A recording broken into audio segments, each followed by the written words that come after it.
Greetings, everyone. This is Rock and Roll Swag Country with our final King in Black recap. So, yeah, a lot of stuff happened that fourth month, the fifth month. Mostly, the fifth month was some of the tie-ins, while not actually, while the core title as well as Venom both got pushed back by a month. But we have the last few tie-ins. Kicking things off, we got King in Black Namor number 5. So Namor had two separate arcs going on. One was Namor in the present dealing with having to summon forth the Black Tide, while the other, honestly, the A plot, to be perfectly honest, was a flashback to his youth. I want to say in the aftermath of World War One, possibly, and told the origin of the Black Tide. So, but yeah, Namor, Atuma, and a friend of his who was a sorceress.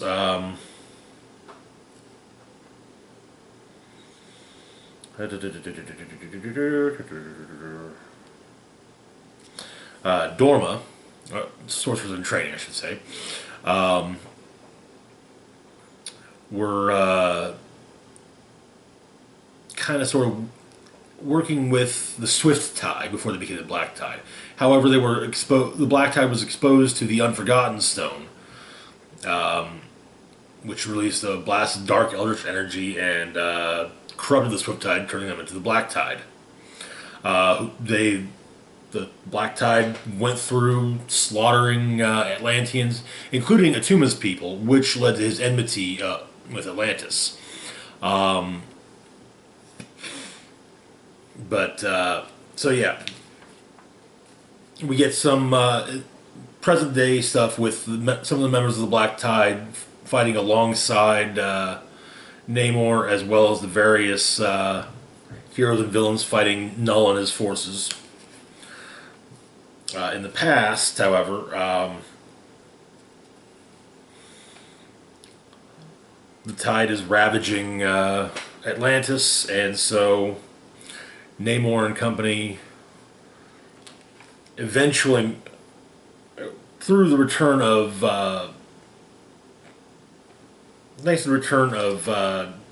Dorma's familiar, Ambrose, also mutated by the Unforgotten Stone, but also holding the Unforgotten Stone. So, yeah, they're able... Dorma is able to cast a spell and stops the Black Tide, and so they're able to lock them away, basically.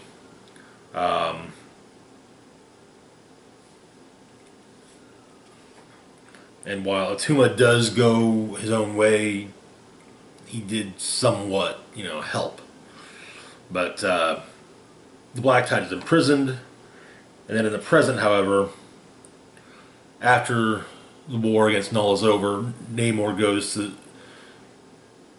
goes to where they were held and discovers that the rest of them have been freed. But Dorma's spirit contacts Namor,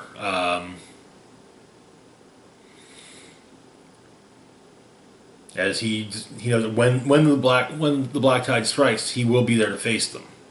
But Dorma's spirit informs him that she'll be with him, and that Atuma will be there with him too.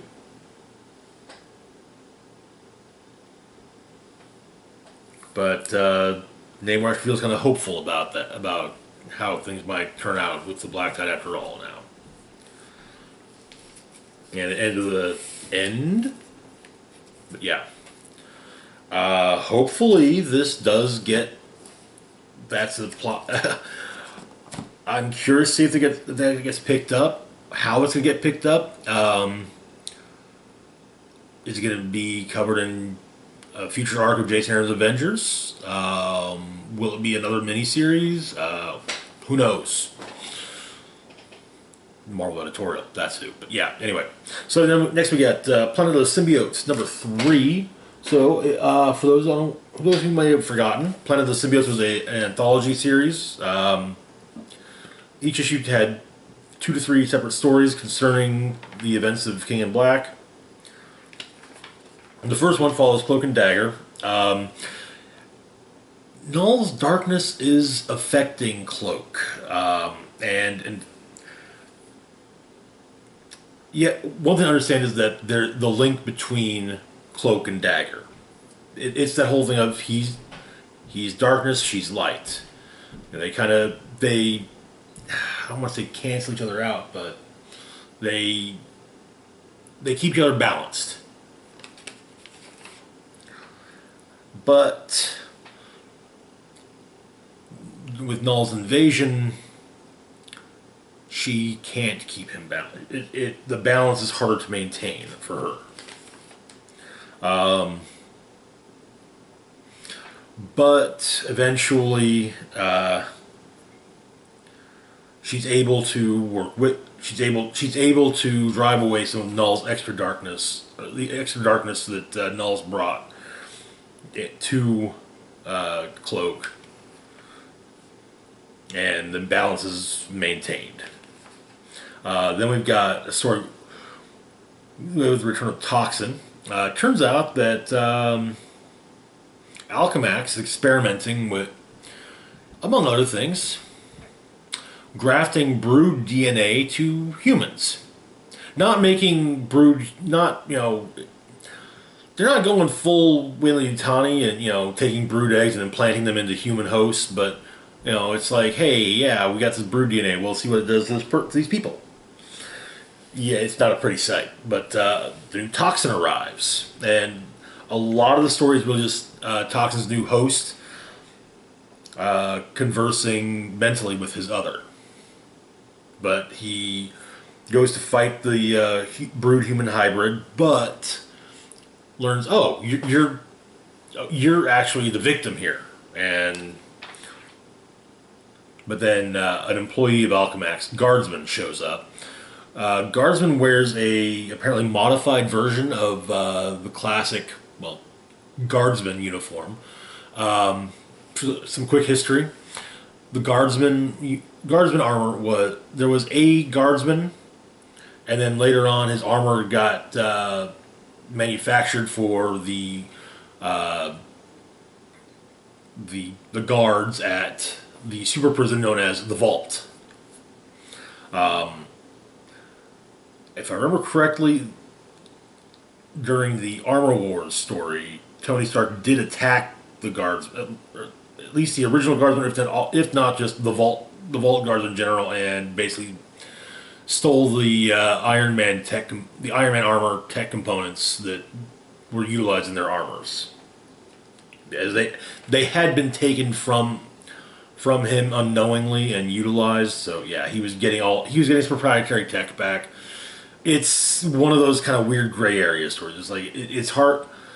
On the one hand, yeah, Tony's tech got distributed without his permission, but at the same time, he was stealing it back from people who were actually using it to do good. So, yeah. But Toxin has a fight with Guardsman, gets home. We find out that Toxin's new host is a kid, like maybe a teenager at the oldest, and his father is the new Guardsman. Sadly, I have a bad feeling that's not going to be something that's ever really going to be followed up on. I hope it is. A Toxin one-shot would be kind of neat, especially with, this new Toxin. So, yeah. But we'll see what happens there. Next up, we finally got Fantastic Four number 30. Where we left off, Human Torch and his extraterrestrial fiancée Skye had both been corrupted by the King in Black, or by Null. Johnny directly, but because of the link the two of them have, she was equally corrupted.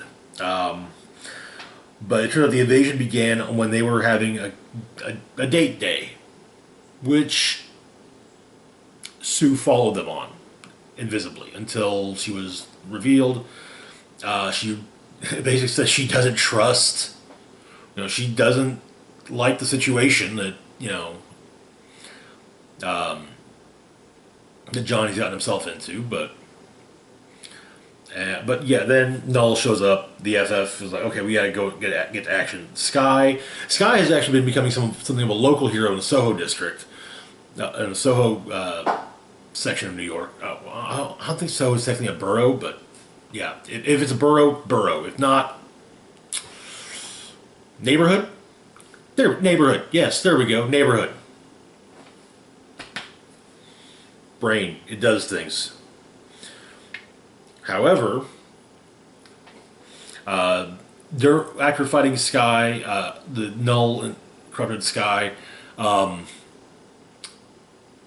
Invisible Woman made it back to 4 Yancey Street, the current home base of the Fantastic Four, and Mr. Fantastic was there, and apparently Thing was on his way back, but we found out at the end of the issue that the Thing was also corrupted by Null.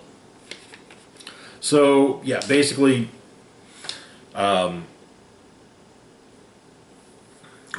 Mathers Grimm is trying to calm her adopted Kree and Skrull children down. Since, alien invasion, hey, they want to help. Because they've lived their entire lives as basically, fighters. So, yeah, this is totally their bag.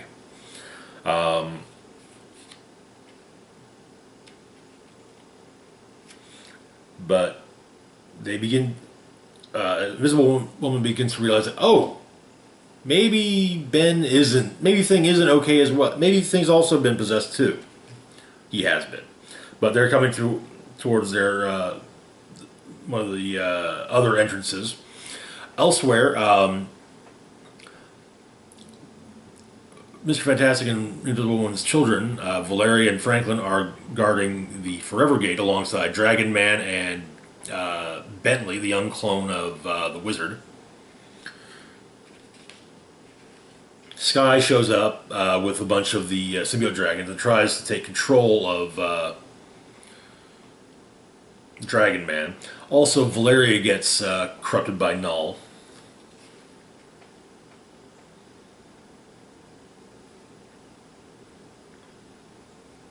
But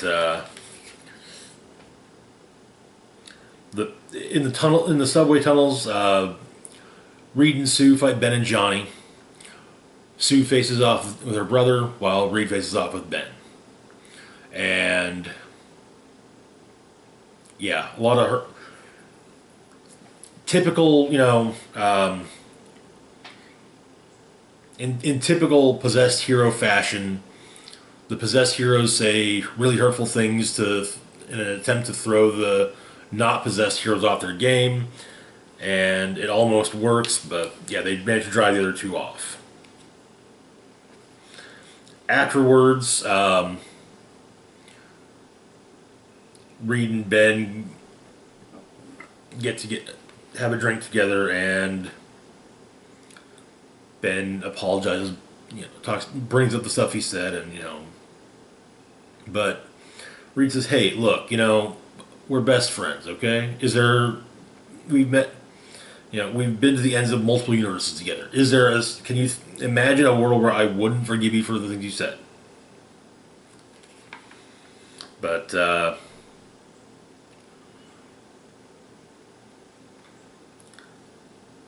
Franklin, while Valeria was under Null's influence, she also said some hurtful things to Franklin as well, and it kind of hinted that maybe if he had to zap with an electricity gun again, maybe that might make him feel a little better about things.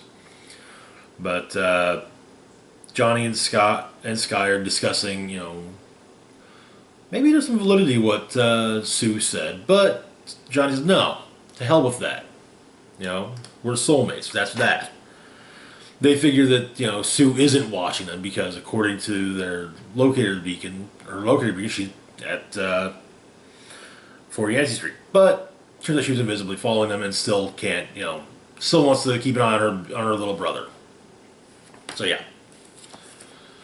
Some things were fixed, others not so much. So then we've got the big two.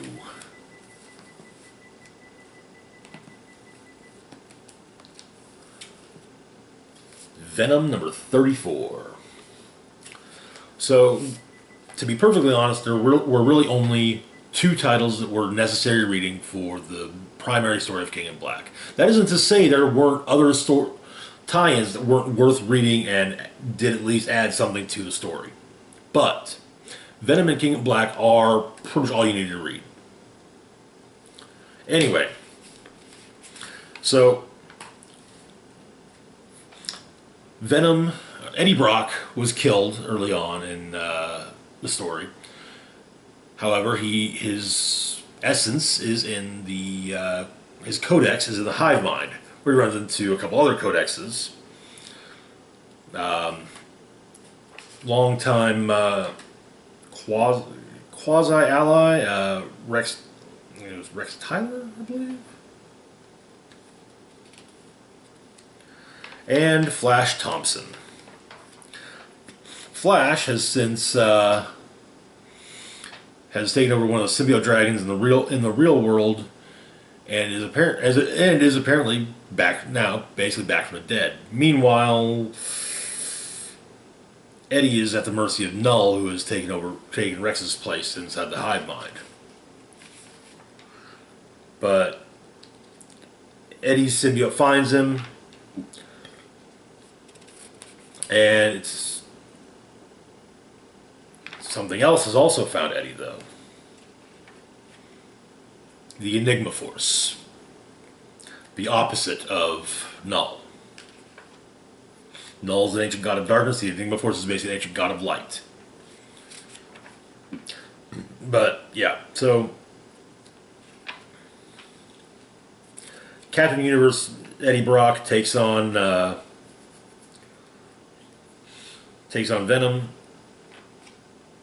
and later on,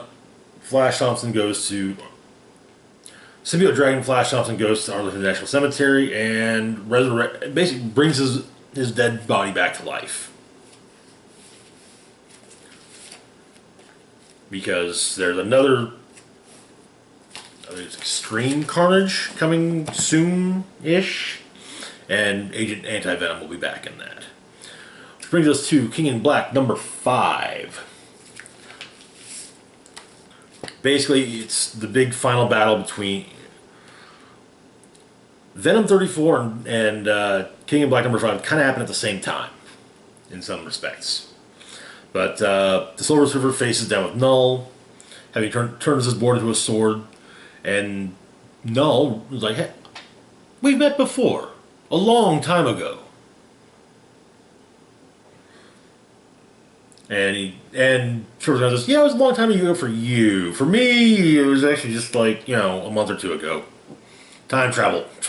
Crazy how that shit works, right?" Then all of the nullified heroes have been unnullified, and so yeah, everyone that's there bum rushes Null when Captain Universe Venom shows up, and him and he takes the Surfer's board-turned sword and Mjolnir and combines them into a friggin' battle axe, a cosmically powered battle axe, which writer Donny Cates stated on Twitter to be simply called badass. And oh yeah. Most of the issues is just this long fight scene between Venom, Null's forces, and Null.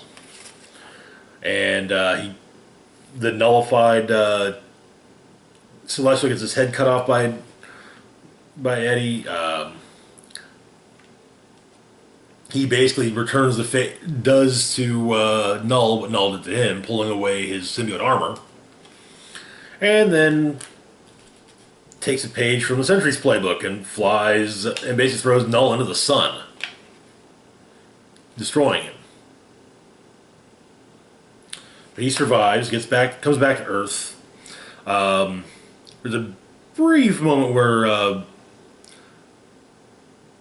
the vampires that Blade recruited to help attack Blade, but then the shell around the Earth that Null put in, well, it starts to go away and sunlight gets through it. Well, vampires outside of the sunlight, yeah, that doesn't go too well. But Badass is separated back into its original components.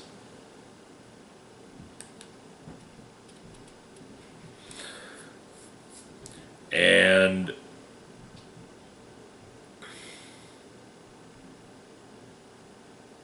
Spider-Man is basically the first one to truly congratulate Eddie on saving the world, which I think is it's a great moment, because I mean, Venom. You have to remember the history of Venom. Venom, the symbiote was brought to Earth by Spider-Man. When Spidey rejected it, it went to Eddie Brock, who was also mad at Spider-Man, and the two of them bonded and became Venom.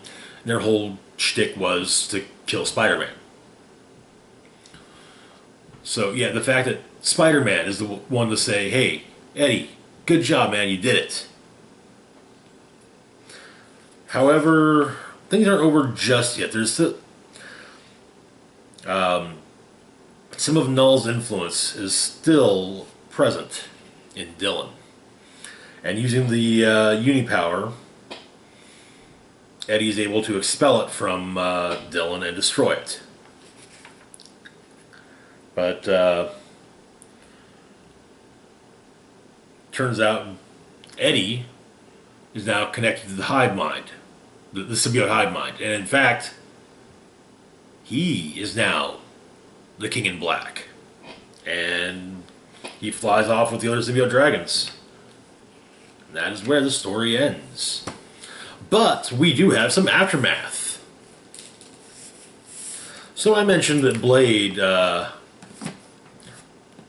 recruited some vampires to help with the battle. So the aftermath basically happens in Avengers number 45. We get a little bit about what happened during the battle, and that not all the vampires who were killed in the battle were killed when, the sun broke through the symbiote shell. Some of them were killed by Blade. But yeah, Ghost Rider was there. But we get a little bit of what happened of the day after. Everyone dealing with what's happened.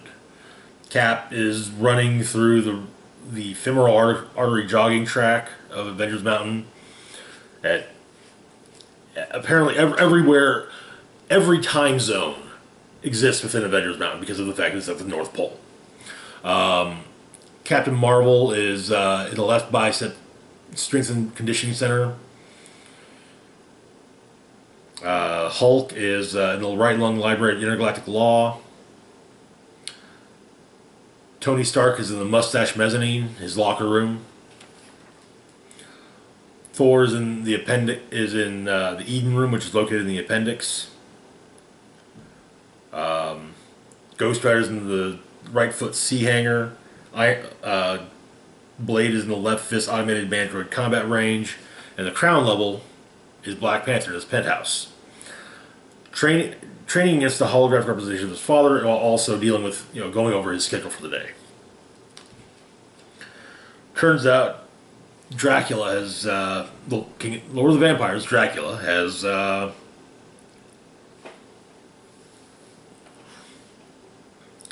petitioned the UN to grant Chernobyl to the Vampire Nation.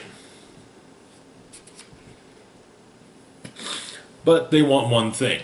They want Blade to answer for his crimes against vampire kind. However, turns out... So, Blade, having heard about this side, once again, he's going to leave the Avengers. Leaving Boy Thing in the mountain. However, T'Challa talks him out of it and explains he's going to make some demands as well. Some counter demands, basically. Elsewhere, we get Ghost Rider and Echo, the newly crowned host of the Phoenix Force, talking.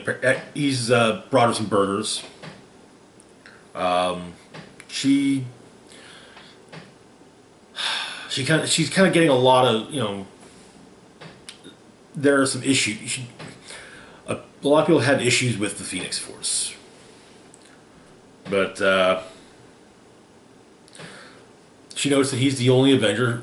She knows that he's the only Avenger that are frightened by her, and he explains that he knows that what once he's in the fire, it's not them.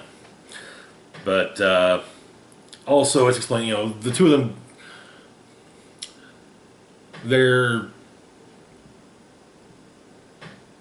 the Spirit Avengers and the Phoenix go back a ways to the Avengers of 1 million BC.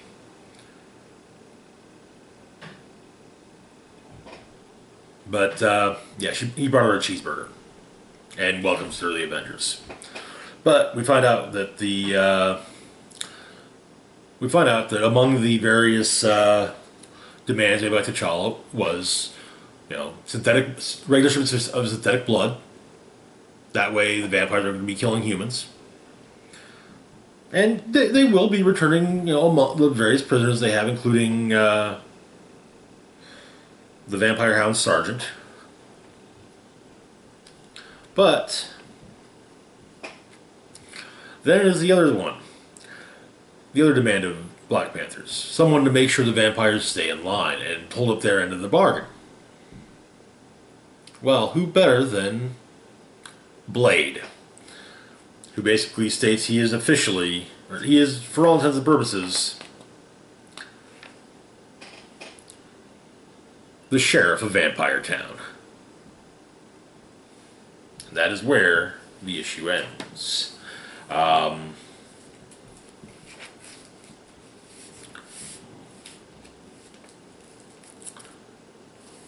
have a feeling that that will either be a dropped plot point or just kind of reference in passing for a while before eventually being dropped, or mainly because just as we get that, Heroes Reborn started up. Anyway, King of Black, it's over with. It was a fun story. Some